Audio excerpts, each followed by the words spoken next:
Hello everybody and welcome to the Grid Talk podcast here on the Motorsport Magpie channel. As always, this is the British Grand Prix review. I apologise we didn't get the preview done because, well, one, we didn't have time, and two, Wajid literally was very ill last week. So, but he's back. I was dead. No, hang on. I'm confused now because you will be on that side. But now we're using this different program. You're currently on that side. I'm recording on the inside. Yeah, it's weird. I know. Yeah, this is going to be fun. How are you anyway? It's gonna be. No, I'm a lot better than I was. I was out of it, but no, good to be back and just liking everything in the world of Formula One. Nothing. As soon as you're out of the loop for a couple of days, then the entire world explodes. So, yeah. Yeah, we will certainly get into that at some point. We are planning a separate video on that, so we will just at the very start, just a few words. Are you pleased to see Daniel Ricciardo back in a well, it's in an AlphaTauri, but in Formula One?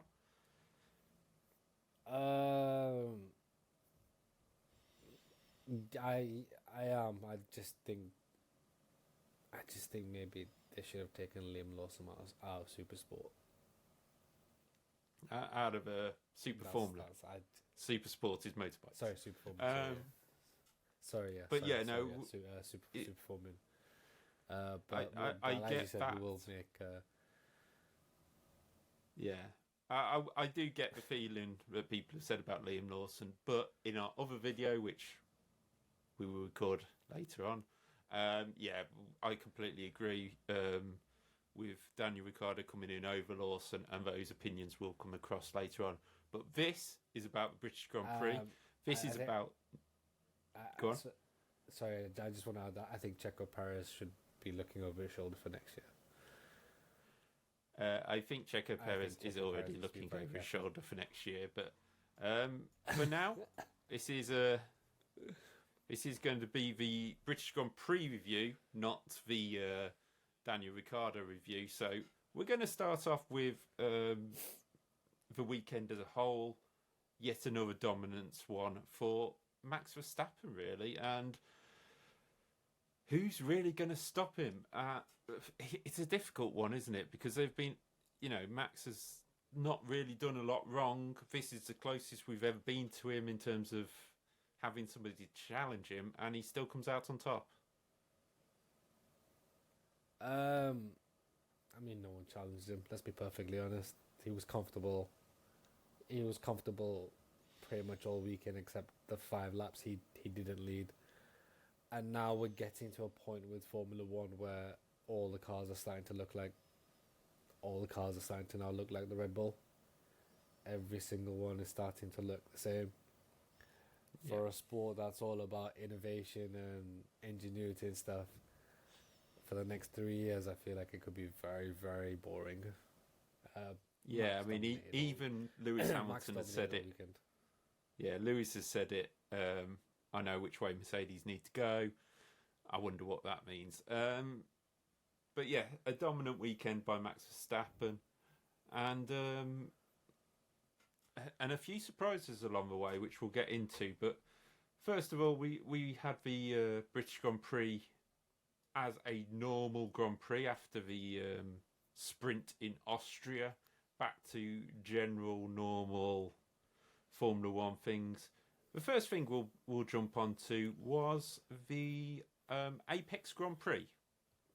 Apex Grand Prix. The Brad Pitt filming was happening this weekend. I had my reservations about him being in the pit lane and being on the grid, and there's rumours he was going to do the formation lap and all these things. But relatively speaking, they were quietly in the background just getting on with their work all weekend, weren't they? Yeah, they were probably more quiet than DTS normally are. So that's something. But no, obviously there's the shots of them walking to the grid with Brad Pitt and I believe it's Damon Idris on the grid walk and lining up for the national anthems and things like that. But they tried to be as subtle, well, not subtle, but they tried to keep out of the way as much as possible and things like this. And all in all, it's only because it was sort of announced previously that that they were recording. Otherwise, aside from the grid walk where people probably would have gone, what are Liberty Media doing now? If it wasn't for that, you probably wouldn't have noticed they were there. It's only because we had, like I said, the multitude of camera shots all weekend. Yeah. And in fairness, Brad Pitt was more respectful on the grid walk than most celebrities are, to be perfectly honest. Yeah, we'll get onto that just in a second, because that was going to be my second topic. But the cleverness of Formula One, for example, I noticed somebody said about the start of the formation, like because the cars were at the back of the grid, they zoomed in on Lando Norris pulling away so that you couldn't see the extra cars at the back of the grid. They weren't in the picture, so and I kind of thought they might do a bit of filming and get Martin to come and do a grid conversation with Brad. But then actually they did a full-on interview piece, which, if we've seen Brad Pitt on the grid before, he's not talkative, but he did come across with that passion for Formula One when he was talking to Martin, and hopefully we're going to see Martin in that film with his cameo role that Brad wanted to set up for him. Well, yeah, hopefully. I think it's different when you're there recording with the drivers and have to sort of embrace everything, rather than there as a guest where you can sort of shoo everyone away and not want to speak and things like that. You have to have a sort of different level of immersion, I guess, when you're essentially recording a Formula One movie. So but no, it was nice. Like I said, it was nice to see them be involved in the sort of process and things like that. And let's see how the movie turns out, really.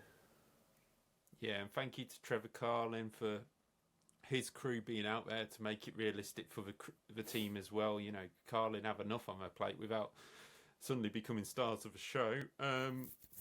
Carlos Sainz making sure he's in the background of every shot of Brad Pitt, so he will definitely be in the film at some point. We know exactly what he was heading towards, but you've already mentioned it, respect on the grid. Just to confirm some rumours that were towards Cara Delevingne. No disrespect, I don't have a huge amount of interest in her and her opinions anyway, but people who come onto the grid, they're not expected and demanded to be interviewed. But I think it's more the respect of, for example, me going round to Wajid's house, sitting there, and his family are there, and then I go, sorry, I'm not going to talk to you because I'm here to talk to Wajid. You know what I mean? It's that kind of respect. You're on the grid, you're sort of there to promote stuff, and then things are so. And I'm not saying it's 100% about her, because there was right there an Alfa Romeo press officer who was telling her not to speak, and it's like, hang on, you brought her along to promote your team. You even put her in the car, had a photo with all the crew. Why would you not want her to speak and say, I'm here with Alfa Romeo? So, I think a lot of my friends are now coming sort of into Formula One with the rise of DTS and the 2021 World Championship, and I said this to them, and I stand by it, that at this moment in time, F1 is the sort of it sport. You know, it's the big look at this new shiny thing. Give it 5 years, it's going to go back to that obscure nerd sport again, like it was for years and years and years. You know, like I obviously a lot of people have their opinions on it. Some people are like, oh well, she's a guest, she doesn't have to do the grid talk and things like that. And I am of the opinion that there is a multitude of fans out there that would love to be on the grid in any sort of capacity, never mind with a mic in their face and things like that.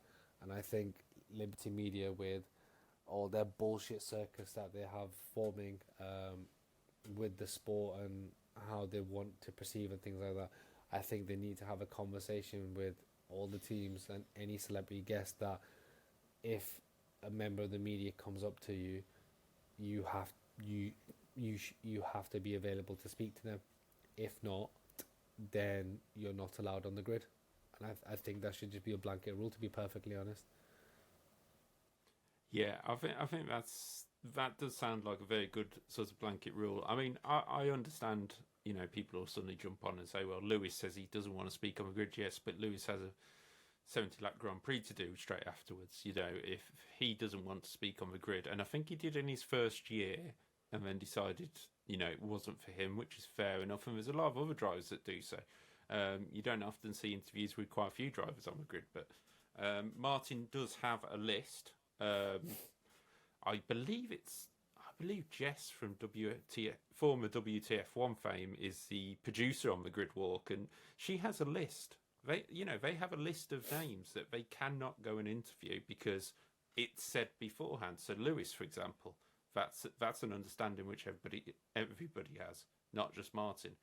And if you've got that list of no's, why don't you say at the start of the weekend, Cara Delevingne is not there to be interviewed, and just say it as simple as that? But then on her side of things, she said F1 told her not to speak. Yeah, but I don't give him monkeys. I think being a celebrity that's invited there to promote, and being a driver that's ready to race a 70-lap race are two different things. Yeah. To be honest, I don't really. I know she's in fashion and that's about it. But it's a privilege being on the grid, regardless of anything. Yeah. It is a privilege. Max Verstappen not wanting an interview, or Schumacher, for example, back in the day, where he'd only have one interview with one German TV channel for years and years and years and years and years. It was only in his last year where he sort of opened up because he wasn't challenging for anything or things like that. Yeah, that's completely different. As a celebrity, you're there as a privilege. If you should be interviewed, then you're told you are open to interview. If not, don't go on the grid. Yeah, and there's a few people. That's what I've got a sort of hard and fast stance on. That's my stance on it, to be honest. No, that's absolutely fine. And there's some people on Twitter or Threads. I just want to throw that in there as it's this week. Threads as well, who may have turned around and said, I will point out we haven't got Threads on this channel. There is some people out there who say Cara wasn't interested in motorsport. She is, to a point. She went off to Formula E. She's one of the only non-licensed holder drivers ever to drive a Formula E car on a track. So, it is something that the interest must be there, but I suppose it's also trying to sell themselves. But that is sort of kind of, you've got both of our views out of that, and I'm not going to sit there and, we're not going to sit there and wax lyrical about these celebrities. Apart from, I can't remember his name, Sam Ryder, was it? Just needs to, there's excitement, and there's a sort of invading Martin's public space almost.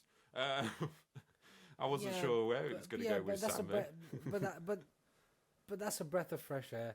Like normally, I'd rather have that than the typical mopey celebrity who, thinks they're better than everyone else because a bunch of people fantasize about them over one film or things like that. True. True. Especially these glorified fashion models. You're not the likes of a Neymar or a Cristiano Ronaldo or things like that. You've not done anything. You just have semi decent genetics, and you don't know how to eat. Congratulations. I will ask Formula One though, can we stop with the different versions of national. Just play the national anthem. I'm sorry, Damien Lewis. Yes, it may have been a privilege for you, but it didn't even sound like our national anthem half the time. Let's just go back to playing the national anthem. Let's not have these rock versions. And I'm waiting for Bob Marley to come back and suddenly do a reggae version of God Save the King. Anyway, as I say, we're going to stop there with the celebrities now. I mean, that would be impressive because he's dead, but you know. That's what I mean by come back. You know what they can do with holograms these days. Anyway, it'd be a hell of a. It would be an interesting watch. I'm not gonna lie. Oh yeah, it'd be brilliant, but we're not gonna have that one. Maybe we could have Elvis and Bob Marley. Anyway, as I say, we'll stop the celebrity watch now and move on to the real celebrities of this podcast, which is not Wajid. The drivers out there on the grid. And first up, we had some general chats during the Grand Prix. We had about Verstappen disappearing into the distance. Didn't disappear into the distance here, and McLaren taking up the role. But first, in qualifying, it was... Everybody has said Monaco was one of the best qualifyings ever. I actually think this weekend's qualifying was absolutely brilliant. Oh yeah, I think it was up until it dried in Q3. You didn't know who was going through. You didn't know. The teams were playing with different tire strategies. The teams didn't know when to run their soft tires or how many runs they needed and things like that. And you know, as always, we got. Is it even a surprise anymore to say Checo Perez got eliminated from qualifying again? Anymore? Yeah, well, that is the first point we get to. Bottom 6 get removed. Sorry, bottom 5 get removed from qualifying 1. Kevin Magnussen gone from the back of the grid. Nick de Vries, is it a really surprise anymore? Half a second off Yuki Tsunoda in his final qualifying session. Difficult conditions and probably some of the best drives we've seen from de Vries recently, but as we already know, that is no more. Zhou Guanyu, and as Wajid has just alluded to, Sergio Perez disappearing in qualifying 1 as well. The 5th time he has not made qualifying 3 in a row, ignoring sprint qualifying. The first driver to do that since David Coulthard. First driver for Red Bull, to do that since David Coulthard back in 2008. And at the end of that run, he retired from Formula 1. Not because of that run, he was retiring anyway. But, Sergio not being able to do it on the banker lap seems to be his major issue, doesn't it, Wajid? I mean, thing is, we're now getting to the point where people are like trying to upplay Max's abilities because they're like, oh well, Checo can't do it. Checo can't do it with the Red Bull. No, Checo's not a good driver. Straight up, that Red Bull is clear. That Red Bull has been clear since Bahrain, and to not like there's that crazy stat that Alex Albon has now out-qualified Perez through the season in a Williams. Yeah. That Williams is quick in a straight line. That Williams is not. I think he's also gotten more Q3 appearances than Checo this season. And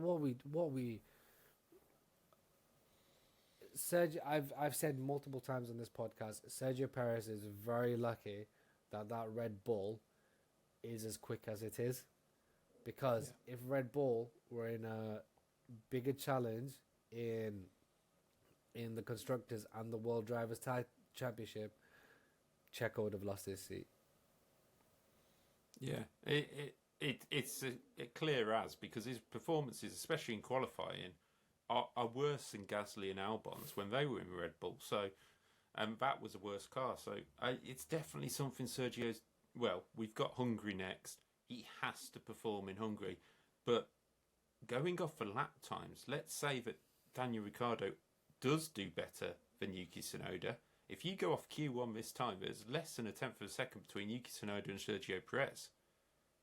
So could we be looking at a Daniel Ricciardo out-qualifying Sergio Perez in an AlphaTauri? It could happen. And if that happens, well, who knows? I don't know. I'm just bored of this. That Red Bull should not be qualifying outside of the top 10 unless there's a massive, it should be getting through problem. Yeah. Yeah, regardless. Yeah, you could say, oh well, he was sat at the end of the pit lane for 9 minutes. It wasn't soft and stuff like that. Max did the same job in the same car with the same strategy.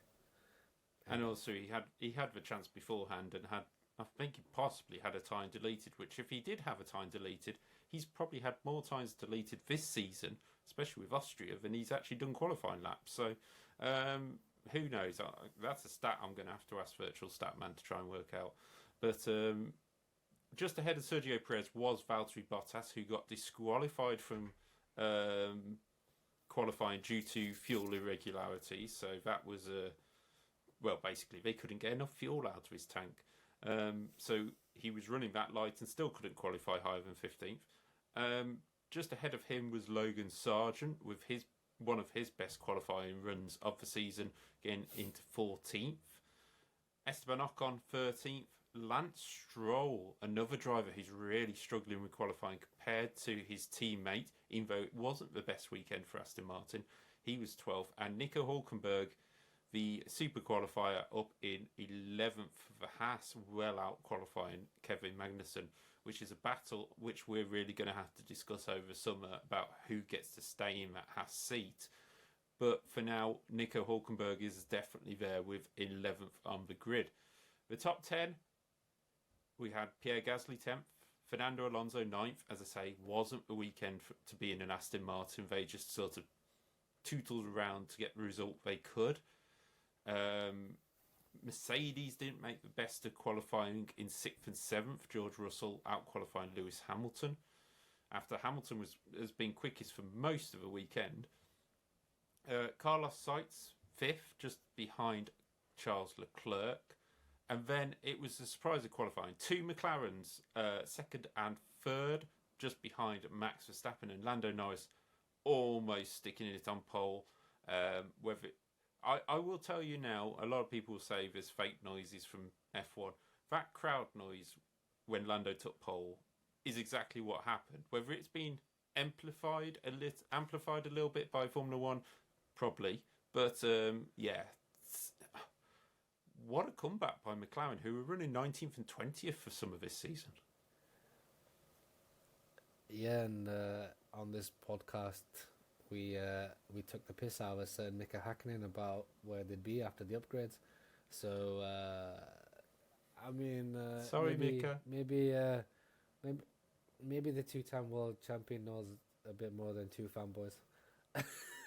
We'll have to apologise to Mika, but let's see. It's one race, one race. but no, there's Austria as well. They were quick in Austria.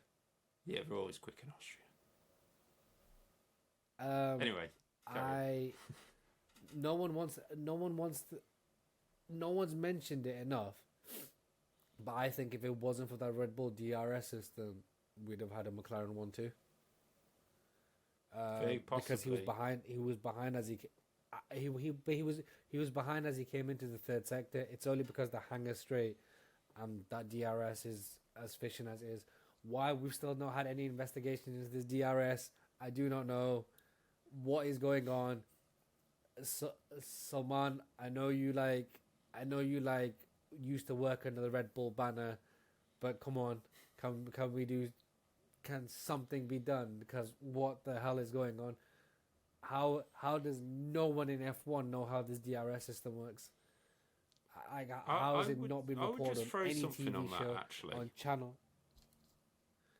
I don't think I don't know about you, but I don't see Sergio Perez's DRS system being as powerful as Max.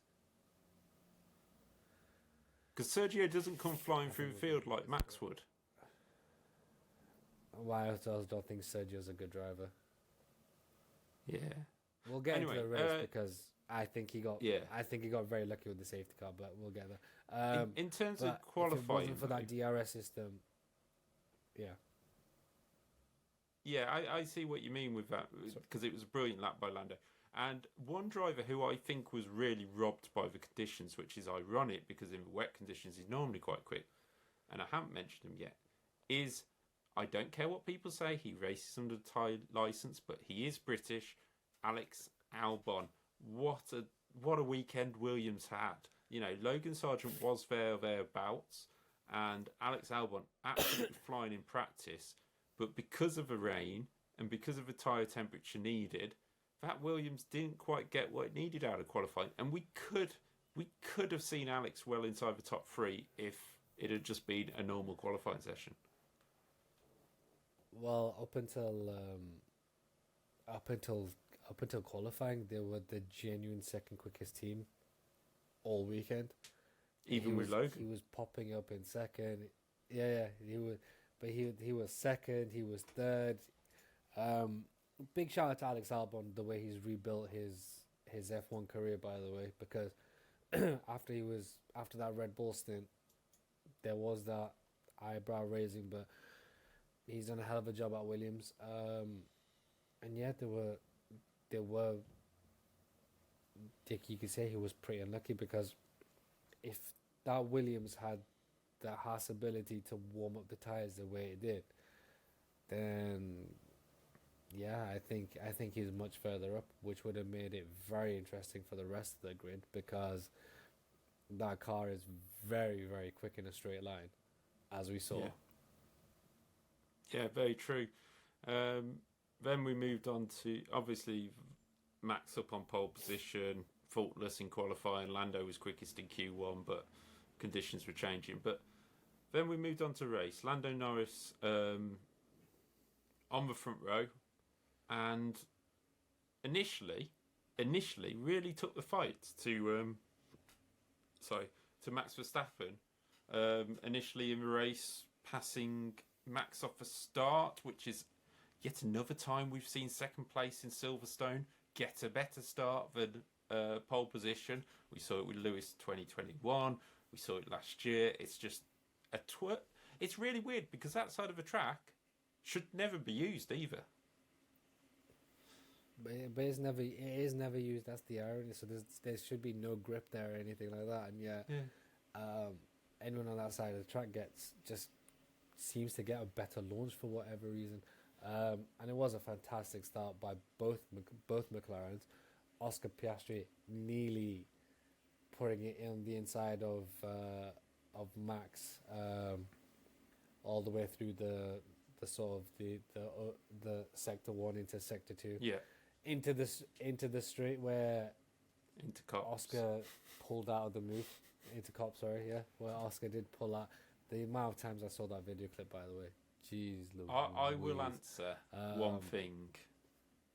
If McLaren had wanted to win this Grand Prix, Oscar needed to stick that move into Cops. Yeah, he did. And then they would have had half a chance.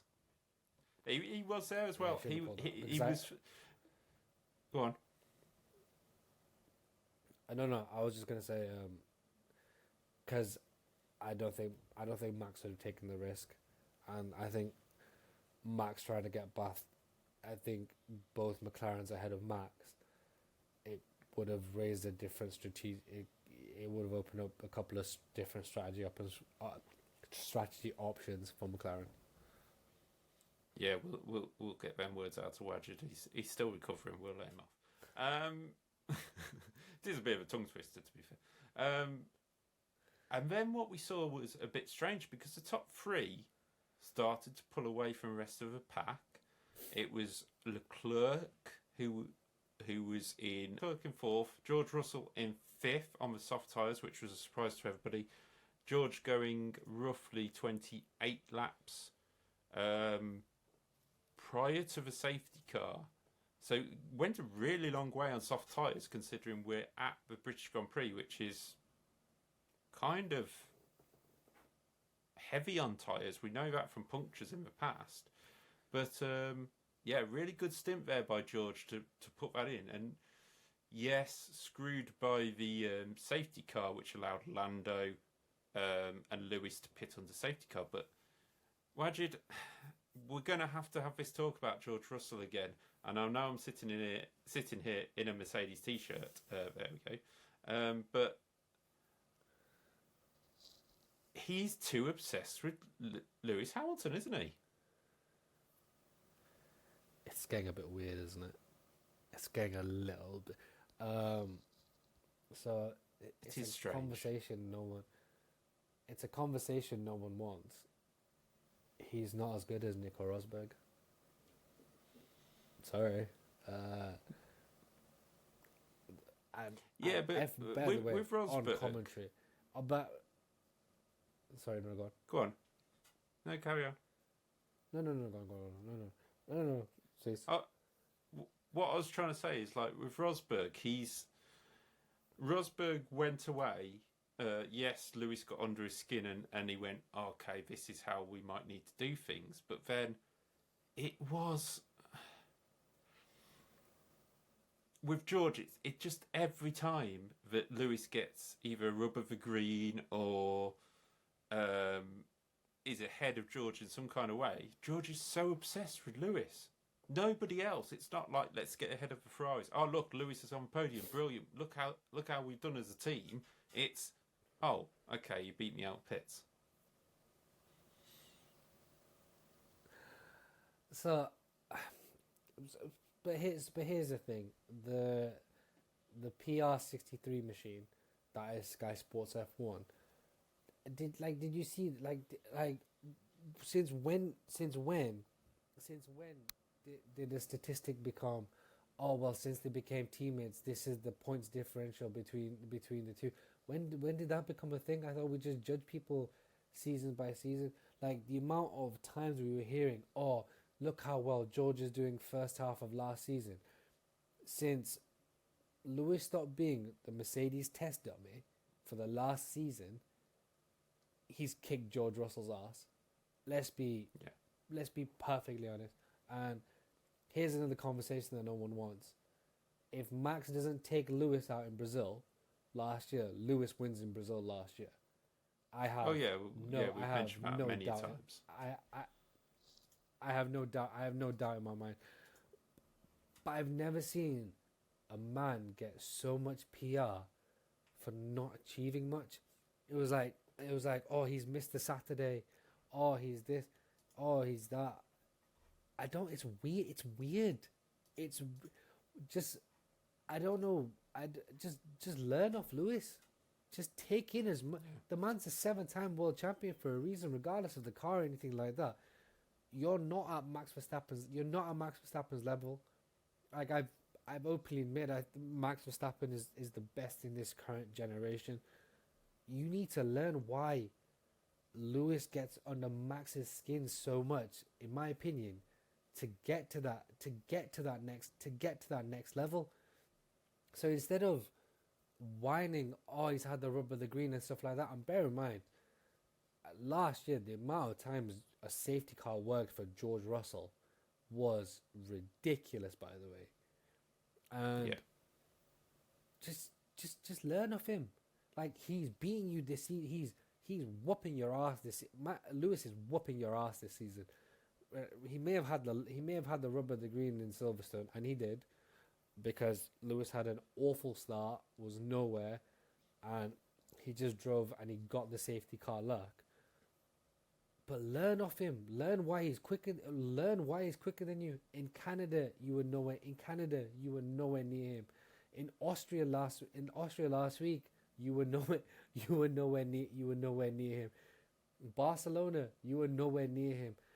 Learn where he's quicker than you. Like, now that Lewis has sort of got used to the car and things like that, just learn off him. Or take the Nico Rosberg approach, turn off all social media, focus your entire life on one F1 season. I mean, we all saw what that did to Nico. It burnt Nico out so much that he left the sport. But if that's what you got, if you're that obsessed and that's what you got to do, then do it. It's just really, the PR is just it's just so weird to me. I'll be honest. Yeah, it is a strange one, but George did a decent opening stint. Did a good job generally in the race this weekend. Just obviously was behind, and Lewis sat off the back of the pack. You noticed him looking after his tyres because he knew he didn't have the pace to go battling with the Ferraris. We also had Charles Leclerc, as I say, falling off the pace, and we'll get onto Ferrari's strategy in a minute. But main drivers to benefit from the safety car was Lando Norris and Lewis Hamilton, who got to pit into safety car. That allowed Lewis basically to leapfrog Piastri, Russell, Perez, Leclerc, and Sainz. It let him leapfrog 5 people, and we'll fully admit it was a bit of luck, but finishing the race after about 10 laps, only 6 seconds behind Max Verstappen. Yes, not great, but it's certainly not the second lap that Max was pulling away earlier in the season, is it? You are doing your best to claw at this season, aren't you? No. I just want to point out that, yeah, okay, Max may have pulled a gap and just sat there and settled with it, but he pulled 3 seconds in the opening lap. Let's speak about strategies first. McLaren. Let's speak about the good strategy, where actually we all sat there, and I'll admit I did at first, and then I realised what they were playing at. McLaren going for the hard tyre with about 13 laps to go. Just everybody lost their heads really on social media going, what are you playing at? And even Lando said, I would have preferred the softs. But do you think McLaren pulled an absolute blinder there, knowing that they warm up their tyres so quick and the hard would last? And throughout the race, we didn't see a huge discrepancy between soft, medium and hard. No, they didn't. They just, because that car is so quick in a straight line, they were so lucky that it wasn't the 2021 W11 that was behind them. It's the current W14, which is draggy as all hell. If there's anything we learned from this weekend, it's the Mercedes engine really isn't that bad, given it's in the back of the Williams, and it's in the back of the McLaren. It's just that Mercedes is incredibly draggy. If that Merc had the Ferrari's pace and it wasn't that draggy, Lewis was gone. Because Lewis said his race had gone with 2 laps to go, but that's because he spent those 5-6 laps literally within literally like as an extension, like a caravan extension on the back of the McLaren. If that car is and you could see as he was coming out of Maggots and Beckett's that's where he was the second DRS, because he was for two sectors he was literally on the rear wing of the McLaren. It is literally sort of 10-15 onto the hangar straight where the Mercedes could not keep up with the McLaren, which ironically is where you need to be at your closest. If that's any other car, the McLarens have bottled second place. I fully stand by that. It's literally because they were massively quick in a straight line, and the Mercs weren't draggy. And if I'm being honest, if the Mercs go on the softs, I think Lando challenges Max. I think Lando challenges Max. Thank you. If the McLarens go on the softs, I think I think Lando's looking. I think Lando's looking at Max. He's not looking at Lewis. Yeah, but it would have been interesting to see. But in all, it gave McLaren a second and a fourth. So I'm going to give them a little bit more credit personally than most, and I think that they obviously thought this through and thought what's best. But yeah, I can certainly see that maybe with the softs they might have been able to challenge a little bit better. Speaking of strategies, Ferrari, finishing 20 seconds off the lead, going with a hard tyre, which they have tyre wear issues. Ferrari have for the past 2 seasons, but yeah, not really the best. Oh well, Seitz stayed out on the tyres, didn't he? He pitted before the safety car and stayed out. Yeah, he didn't on the hard tyres without pitting. So they both fell away, finishing with 3 points for the day, 9th and 10th, behind the Williams of Alex Albon. Bernie Collins has already said it on the Sky F1 podcast. It's embarrassing for Ferrari to be finishing behind Williams at the British Grand Prix after qualifying 4th and 5th on the grid.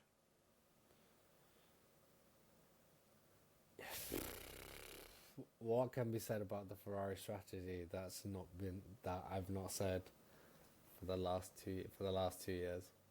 Like, well, actually, there is one thing. I think what Carlos Sainz said, "I believe in your decision," instead of making his own decision for the first time. Yeah, how did that go, Carlos? How did that go? As well as his dad's 1998 World Rally Championship final stage. That's how well it went. If you know, you know. Yeah, straight through the back window that helmet went.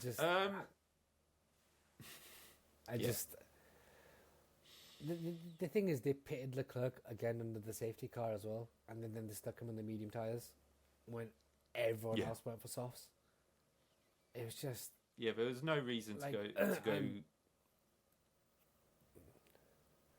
Go on.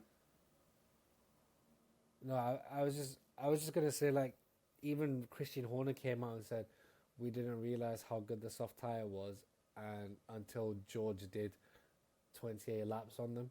So yeah, they burn out towards the end, but we at least knew they were gonna give us the length of time, the last sort of 13 laps or wherever it was for under the safety car.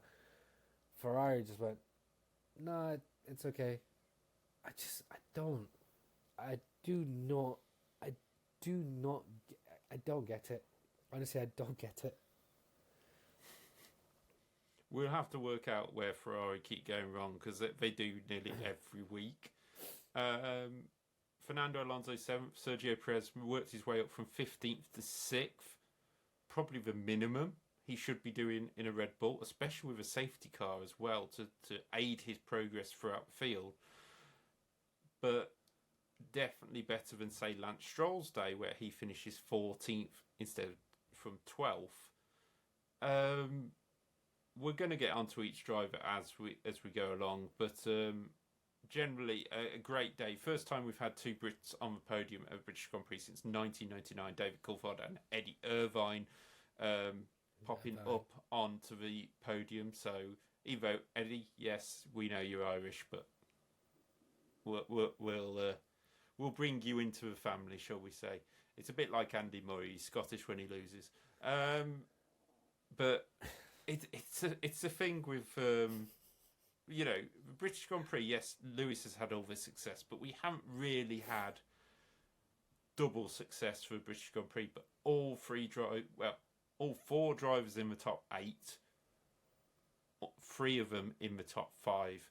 Just one of the best days for British drivers we've had in a long time at the Silverstone Grand Prix. Yeah, and they were all earned as well by the drivers. I wouldn't say they didn't deserve to be there on merit. Yes, a little bit of luck was involved, but even if you sort of take the safety car away, Lando was second, George was going to be fourth anyway. So fine, you take Lewis out, you're still looking at a second and a fourth, and probably fifth or sixth for Lewis. I think there's probably, but I'm obviously I'm going at the time and things like that, but it was a good day for British race fans and the British drivers at the British Grand Prix, which doesn't happen often. Do I think it's going to happen next year? No. So just take it in as just taking the success as you had, and I wouldn't hope for much in Hungary though. Let's put it that way. Yeah, we'll enjoy it while we can. Yes, I'm in a Mercedes top, but I'm completely neutral, guys. Don't worry. But yeah, a decent day for Brits, a decent day for Mercedes, great day for McLaren, normal day for Red Bull, bit of a slow day for Aston Martin, terrible day for Ferrari. Williams, great day, coming home 8th and 11th. Logan Sargent missing out on his first points by 4 seconds behind a Ferrari that he was catching. Write that one down on your notebook, Logan Sargent. Valtteri Bottas from the back of the grid to 12th, from 20th. Nico Hulkenberg dropping to 13th, Lance Stroll 14th. Joe Guan Yu 15th. Yuki Tsunoda the lead out of a Tauri in 16th. I mean, what we can say about that team is everything going. And Nick de Vries coming home in his what could be his final Grand Prix in his career, 17th. Pierre Gasly retired after an incident with Stroll. We'll get on to Pierre Gasly just in a second. And the two non-classifiers, Kevin Magnussen and Esteban Ocon, in a terrible day for Alpine. But Pierre Gasly is the last driver which I think we can really focus on. Had the battle with Lance Stroll, out of stow, pushed Lance wide. Whether Lance deserved the space we'll get onto. Then obviously Lance could have stayed on the track, didn't, and then ran into Pierre. And then Pierre gets angry at Carlos Sainz. Work that one out. Wajid, yeah. I was so confused at why he got. I saw the clip floating around afterwards, but I was like, but he's not the one that's taking you out. Like, yeah, like it's Lance Stroll. What the hell's going on? It just made no sense. It was a terrible day for Alpine. But they didn't. They just sort of looked nowhere all weekend though. You know, from all that talk of we are now the second quickest team in the grid. Yeah. They were a podium in Monaco. Nowhere all weekend. Yeah. Yeah, I mean it's one with Pierre. He for those who don't know, Pierre did put on his Instagram the videos. Basically, he felt Sainz had squeezed him into cops a couple of times. No, Pierre, that was called hard racing. As Michael Massey, our good friend, would tell us, we went motor racing. But, sorry, not trying to trigger anybody there. Pierre Gasly, yeah. In terms of the Stowe incident with Stroll, I think Stroll, I'm actually going to side with Stroll. I think he got pushed off the track there because he had a clear chance around the outside, but then was completely at fault in the incident that took Pierre Gasly out. And then he gets a 5-second penalty. You get a 5-second penalty for speeding in the pit lane by 1 mile an hour, not taking somebody out of a race. No, it's 5 seconds. It's 5 seconds is generic. It's 5 seconds at all times. You get 5 seconds for sneezing. All times it's 5 seconds. It's 5 seconds. It's 5 seconds at all times. It doesn't matter what it is. It's 5 seconds. I don't get it. I can't be bothered with the FIA's discretionary penalties and anything. Do you like think that. Lance should have got more? Yeah, he should have got a stop go. He's taken someone out of the race. Yeah, I think it's not that. Yeah, I mean, I suppose. But they probably. Hang on, what did they probably went? Go on. They said they probably went as Lance Stroll, so it's not like it would have made any difference to his race. Yeah, I think it was Lewis got a 10-second one for taking Max out. So let's. But then that was during the let them race period. Next up, we've got our favourite part of the show, and it's definitely my favourite this weekend. Now, as you all know, we didn't record the preview live, but we did, before the race and qualifying happened, post to each other our suggestions and our predictions for the event. If you don't know already, it is currently Wajid leading the way, even after this weekend, I believe, but we'll get onto that in a minute. Best of 9 free predictions. You have the top 3 in qualifying, top 3 in race, and the 3 predictions we expect during the Grand Prix. Wajid, can you remember your qualifying predictions? I went Checo, and that's all I remember. You went Checo, Max, Lewis. So no points for you there, and some belief in a second Red Bull actually making it through to Q2, never mind Q3. Myself, I went for Max Sights Checo, so that's 1 point for me. In the race, Wajid, as your memory probably isn't that great from last week, I'll remind you what you put. You went Lewis, Leclerc, Checo. Lewis, Checo. I thought it went Lewis, Checo, Leclerc. Right. No, Lewis, Leclerc, Checo, but whichever way you went, it's still nil points. For me, I went Max, Lewis, Sights, because I thought Fry would actually get something right. So that is another point for myself. And in terms of your 3 randoms, can you remember them? I said Lewis would take the lead with 3 laps to go after a safety car. I don't know. All I know is I got 0 this weekend. You said Max to have problems because it's Silverstone. Oh, that was it. Yeah. And also for Just Oil to cause some problems in the race. And I am going to throw out there, guys, we didn't see any problems in the race, apart from for one person. I don't know who's seen this, but there's one stag do who thought it was a very clever idea to put the stag in a Just Stop Oil t-shirt and got the man stopped by police in the middle of Silverstone. Oh, fair play. 6 fair times. play. Great idea. 6 times. 6 times he got stopped. I didn't know that. I just heard he got stopped. 6 times. So, well, still no, that t-shirt doesn't help Wajid smile, but the story does. So that is no points for Wajid. It was a fair shot, to be fair. We all expected it to happen. For myself, I said Albon top 8 in the race. He finished P8. Woohoo! It's another point for me. Sergeant Q3. He was having a good run, but maybe not. And Lewis to lead a lap during the Grand Prix. Well, yeah, I just... honestly, with that one, I just expected Lewis to be one of them. I'm going to stay on these tyres until I lead the Grand Prix. Didn't quite work. So, 3-0 to me.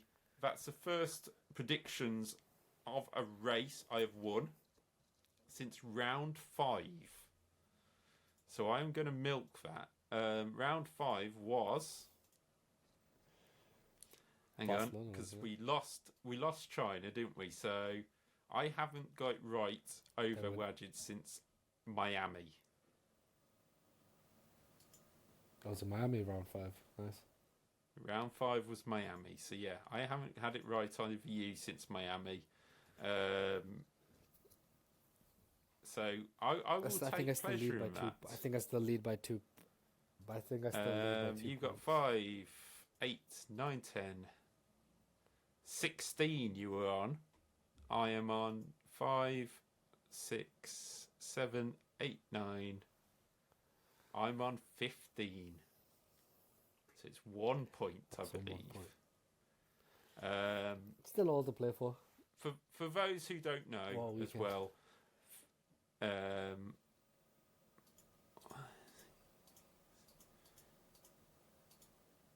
so we've had 10 Grand Prix, so that's 90. This is out of 96 predictions, and Wajid has 16 and I have 50.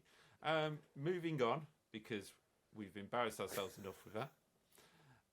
We're going to move on to the other part of the show, which is always our rankings for the Grand Prix. So we rank every driver out of 10. I'm going to have to add an extra row to this for Hungary, but it'd be interesting to see whether that driver gets more than our bottom driver. We always go bottom to top, just to save the embarrassment of the drivers at the bottom. We get them out of the way with really quickly. So Wajid, we're going to go for the driver which will not be back in Formula 1 by the time we get to Hungary. His best Formula 1 position for AlphaTauri was 12th in Monaco. He had 3 14th places, a 15th place, 2 17th places, and an 2 18th, and a retirement. Only one retirement in his Formula 1 history, so that's not bad going. Nick de Vries, 17th in Britain. What is your final ranking for the Dutchman? He gets the same number as his status at AlphaTauri. Second driver gets 2 points. So he gets 2. Yeah, I think I'm going to have to give him 2 as well. He didn't have a terrible weekend, but to finish last again, it's just... I'm sorry, Nick. It's a Red Bull Academy, and you can't treat him as a rookie either, because he's far from a rookie. He's a world champion in Formula E. He's a F2 champion. It's just, yeah, we'll get into that another time. But Nick de Vries that is it. He ends on 30 points for Wajid and 35 for me, unless anybody else decides to take the punt on him this season. That's not going to happen. It's as bad as me saying who's going to win the next race, isn't it? Next up, we have the American Logan Sargent. Probably his strongest weekend. Definitely was a little bit unlucky not to make it in Q3. I think he made a slight mistake on his last run. I'm going to give all Logan a 7. 7. I am also going to give him a 7. I would have given him a bit more, but I just feel that it wasn't quite what it could have been for him. So it is a 7 for me.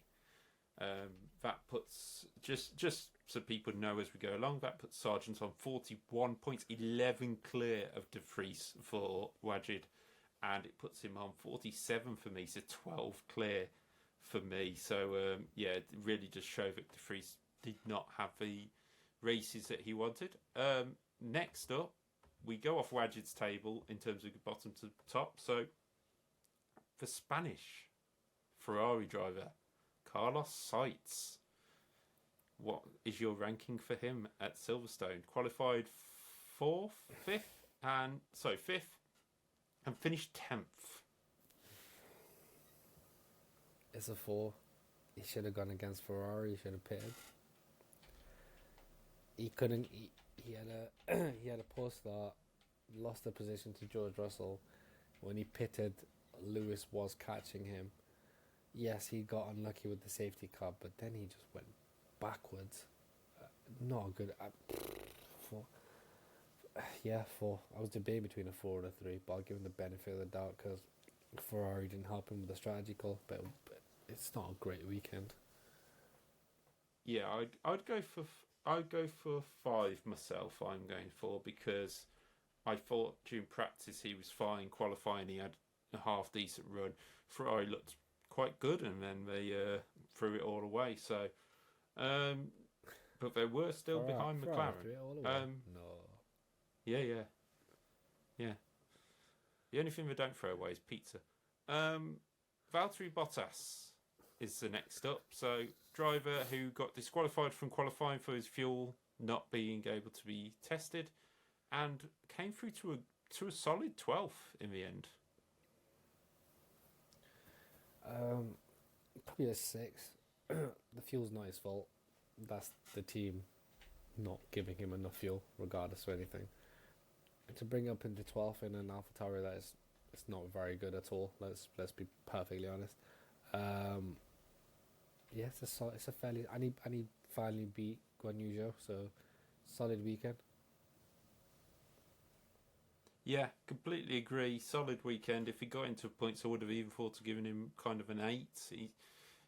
We've said it a lot with Valtteri this season. He doesn't seem to turn up to races. We don't even know he's there, but we didn't know he was there at British Grand Prix, but coming home 12th, silent assassin, really, isn't he? Yeah, definitely. Next up, Lance Stroll. Qualified 12th, finished 14th.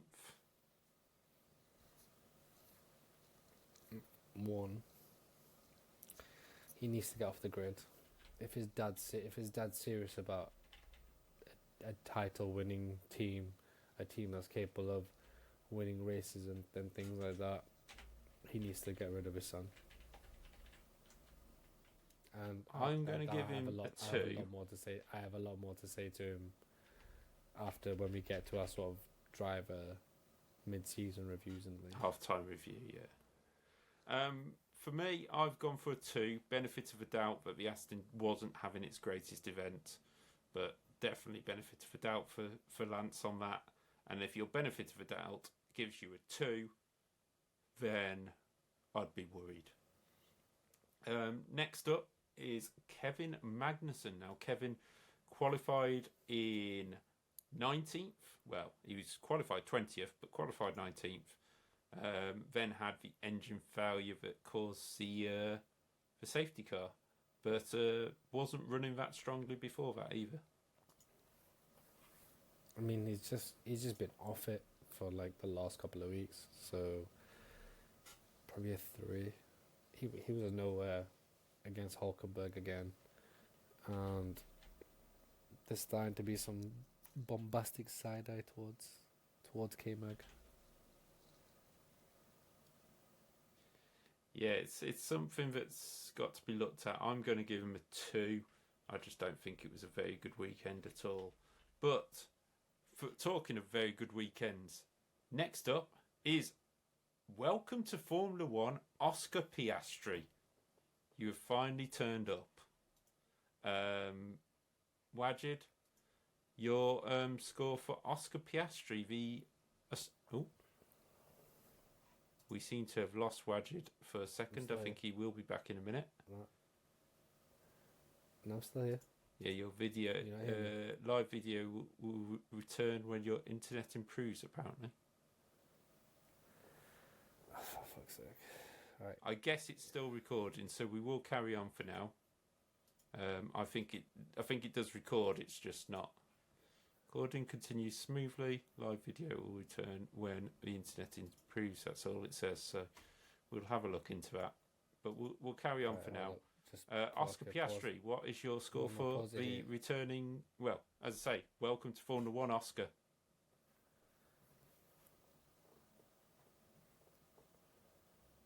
Are you still there? You gone? I'm still here. Your picture's just disappeared, but if it still says it's recording, so I guess it's all right. Oh no, hang on, you're back. So carry on. So the score for Oscar Piastri. A 9. If he'd got the podium, I'd have given him a 10. He was very, very unlucky, but the thing is that even after McLaren didn't help him by putting him on the hards. Hang on a sec. Hold on. Sorry. Just okay, we'll just do that one again. Okay. Your score for Oscar Piastri. Yeah. You're back. It was me. Oh, right, okay. Yeah. Your score for Oscar Piastri? So I was debating between a 9 and a 10, and unfortunately, I'm gonna go 9. Yes, he put it third, but McLaren didn't help him by putting him on the hard tires, and given the relative pace of that McLaren, he couldn't catch. He couldn't catch Lewis. Yeah, he did. He was very comfortable against George Russell, but he's so unlucky. I feel really harsh. Yeah, I'm gonna stay with a 9. Yeah, I've gone for 9 as well. So we're looking similar things. It was one of them where it was a great weekend, but it could have been a better weekend as well. Next up on our sheet though is Charles Leclerc, qualified 4th, finished 9th. Yeah, 4. I think I give Carlos a 4, so he gets a 4. Not a good weekend for Ferrari. And I've said it before, and I'm going to say it again. If Charles Leclerc wants to be world champion, Charles Leclerc needs to leave Ferrari. Unfortunately. Well, there's that big conversation at this moment in time that Aston Martin and Red Bull have been in touch with Charles and his manager, so it'd be interesting to see what happens there. It'd be weird to not see him in red, but yes, it will, because he was at Sauber before. Yeah, but it just doesn't. Ferrari just don't seem to have the development. It seems to be the same mistakes. Ferrari in the early 2000s was a team that was ruthless. It was like you associated it with strategy, you associated it with team and things like that. But since the turn of the decade, I don't know what it is, but they look further away from filling in that 15-16 year void of a title at Maranello. Yeah, it is one of them, but we'll just have to see what the Ferrari finally try and find in terms of a strategy. Next up, I think a driver who is going to be very tough to not give a 10 to, but I don't think it will be a 10. It's Alex Albon. It's a 9. If he qualified, yeah, I agree. It just can't give him a 10. If he'd put it in the top, I think if he'd put it in the top 5 in qualifying, and I think if he'd put it in the top 5, where I think that car was capable of, it's a 10. And people might think it's harsh, but Albon's standards have raised through I guess through his own fault. The way he's driven that car this season, it takes him a bit more to get a 10 than it does other drivers, unfortunately. Yeah, no, completely agree with that. And that brings us on to our next driver, Nico Hülkenberg. Now, Nico qualified 11th, finished 13th, but he's ahead of Aston Martin's Lance Stroll, both AlphaTauris, and Guan Yu Zhou in finishing order. So, not too bad from a car which hates its tyres. Yeah, I could finish ahead of Lance Stroll. That's nothing. 6. Yeah, 6. Yeah, I think a 6 is a good result for Nico in that car right now. So a 6 all round for Nico Hülkenberg. Next up, we have the star of the weekend. I presume for most people, Lando Norris. 10. What apart from win the race and stick on pole, what else could he do in a McLaren that we had in our predictions finishing 8th and 9th this season? Fair play to McLaren for the turnaround, but yeah, he was driver of the weekend, like no question. I'll give McLaren. I'll give us credit. We said 6th and 7th, not 8th. But yeah, 10 for me. There wasn't a lot Lando. It maybe if he'd gone to the soft tyres, but that wasn't his decision. So it's more a 10 than a 9 for me. It's like a 9.7. So next up is a driver who has disappeared recently. Guan Yu Zhou, 17th and finishes 15th. 3. Poor weekend. I'm going to actually be harsh on Zhou. I'm going to give him a 2. Sophomore season syndrome. It's not looking good, bruv. I know that car's not good. Yeah, he had a good run about 4 races ago, didn't he? Yeah. Next up is a driver who will now have to compete against Daniel Ricciardo for that, basically a shootout for that second Red Bull seat, I believe. So, if not, he's going to have to fight off the attentions of Liam Lawson. Sorry, Liam Lawson next season maybe. So, Yuki Tsunoda, what's your score for him this weekend? He finished 16th in the race after qualifying 16th. 4. Just no. I know the Alpha's not good. He was just nowhere. I'm going to give him a 2. I think compared to what Yuki's done this season, I don't think, he was around De Vries for most of the weekend.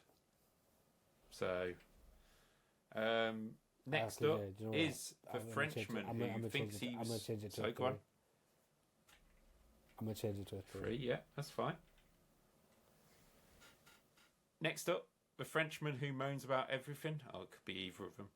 But Pierre Gasly.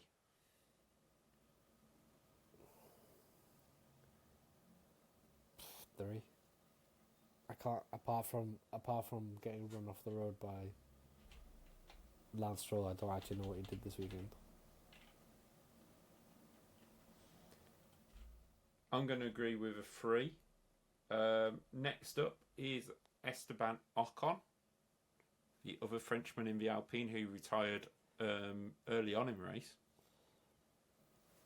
3 again. The Alpines are nowhere this weekend. Completely agree. Next up, a driver who has had these other scores from Wajid this season for this driver: 8, 9, 5, 10, 6, 0, 0, 1 and 3. Sergio Perez. 1.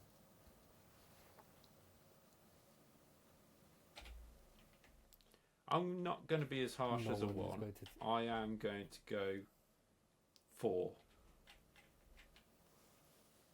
Because he got back to 6th. Yeah, he shouldn't be doing what he's doing. Yeah. But Sergio, book your ideas up in Hungary and Spa. If that's Max Verstappen, where does Max Verstappen finish?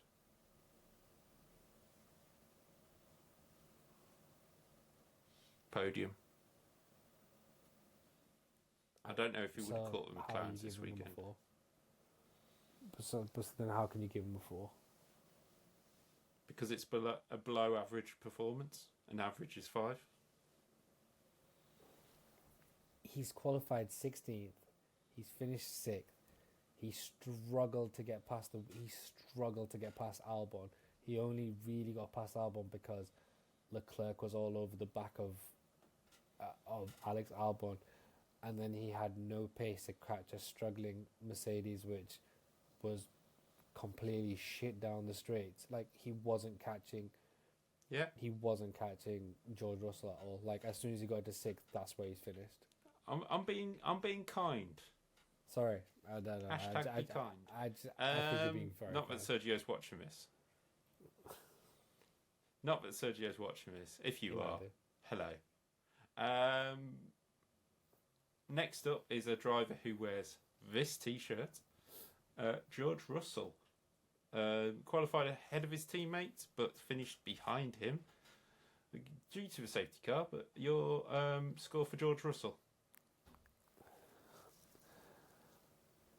So it's a weird one, because he was going to beat Lewis,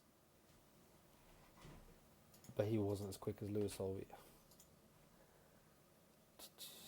7. I'll give him a 7 because that stint on the soft tyres. What he was just unlucky. He was on the soft and not the medium. Yeah, that's fine. For me, I will give George a 7 as well. I thought it was a good run. Next up is the third place finisher, Lewis Hamilton. 8. I'm gonna give him an 8 because of the performance, but I do think it's maybe close to a 7 because he got lucky. But you know, you make your own luck. No, I agree. I was debating between the 7 and an 8, but he stuck it on the. Yeah, he got out qualified by George. He got lucky with the safety car, but he has stuck it on the podium. So it's still a from nowhere, and probably should have been second. Fairly good result. Yeah, probably. Final 2 drivers. Fernando Alonso. The Alonso train was back. It was like Monaco all over again. Yeah, the Aston has no pace, but this is a man who puffed his whole chest out after, I think, race 3 and said there's not going to be a race where I don't finish on the podium this season. How's that looking for you, Fernando? Yeah. 4. Qualified 9th, finished 8th. Yeah. So you've gone 4, sorry?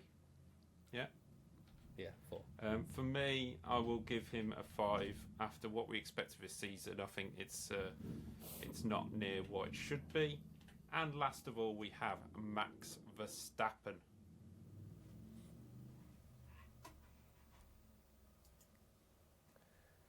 So people are gonna think I'm extra critical, but I'm giving him a 9. I'm going to give him a 9 because after this season, go on.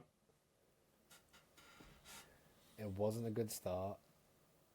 The McLarens were genuinely ahead of him for pace for that opening stint. If Lando puts on the soft, I think it's a much. I still think Max wins, but I think it's a much closer race. I don't think it was the cleanest weekend by Max Verstappen this weekend. No, I went for 9 because standard. Obviously that start. Yeah, that's the thing. His standard of a 10 is above anybody else's standard of a 10. So it has to be a 9 this weekend because it wasn't a perfect weekend. And that's what a 10 is for Max Verstappen now. So, yeah, I'm afraid that's the way it goes. So Max Verstappen still heads our table. Just having a look. Lewis Hamilton on both of our tables. He's now equal with Alonso for Wajid. He's now ahead of Alonso for me. Just having a look. Any other big surprises? Albon gets a big leap up with his results. So does Lando Norris. But I'm afraid it is goodbye to Nick de Vries, who will stay at the bottom of both of our tables for, well, the foreseeable future until we see how Daniel Ricciardo gets on in the AlphaTauri as he tries to get that Red Bull seat back. But I have to thank Wajid for joining us today. Hopefully this whole recording has worked and the new system works well for the videos. We will soon find out. If it hasn't, this may be re-recorded. We will find out. But Wajid, thank you for joining us. Thank you for having me as always, mate. A pleasure as always. Next up will be, we'll try and get some details out with the Ricciardo de Vries situation, and the next one will be the Hungarian Grand Prix preview film next week. No winter break after that. We head straight to Spa as well, so we've got quite a few videos still to come before the summer break when we do our halftime reports and things like that. But for now, we will have halftime reports in the summer. We'll have features towards the rest of the season and maybe even some budget cap stuff because that's around the area it will come out. That's so that's get your calculators out and make sure you've budgeted that cake just perfectly there down at Red Bull. And if you haven't, we will know about it. But for now, it is goodbye.